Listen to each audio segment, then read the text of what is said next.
je vous présente Le Gardien des Moabis, écrit par Céline Jacot et paru aux éditions Le Muscadier. C'est un sublime roman de 154 pages où l'on ne s'ennuie jamais, et vraiment tout à fait important du point de vue des problématiques qu'il aborde. Alors c'est l'histoire de Mobu, un jeune pygmée baka vivant en République démocratique du Congo, qui nous plonge dans son lieu de vie, la forêt.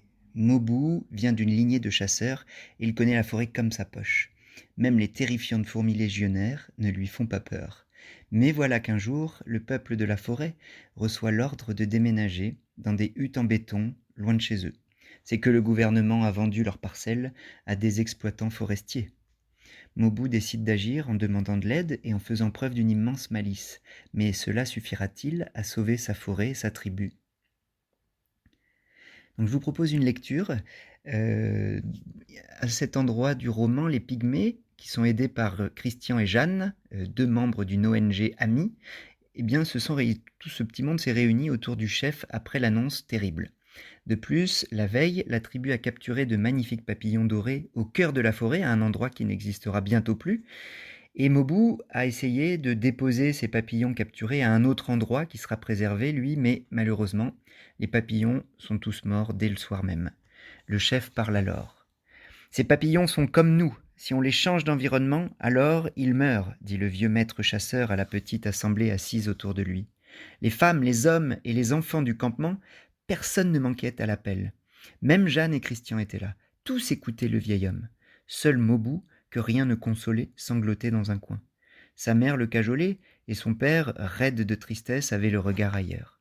« Si comme il le souhaite, nous déménageons dans des campements en béton, alors nous aurons le même destin que ces papillons. Nous mourrons, martela le vieil homme en frappant d'un coup sec le sol avec sa canne.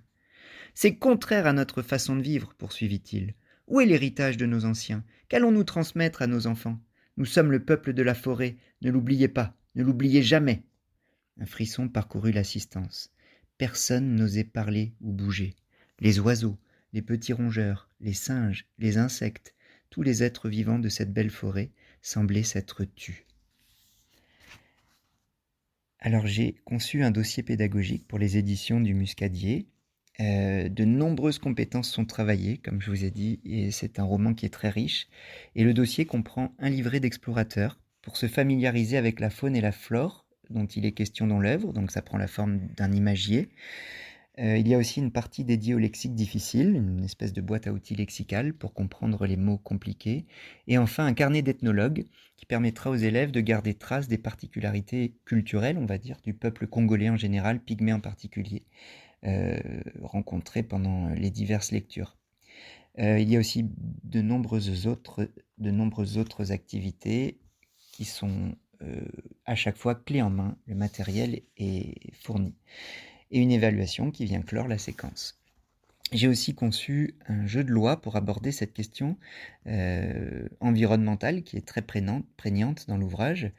Et il s'agit d'un jeu de loi dont la progression sur le plateau est conditionnée par des réponses à des questions. Donc il y a aussi des cartes, des questions et avec réponse. Tout le matériel est fourni.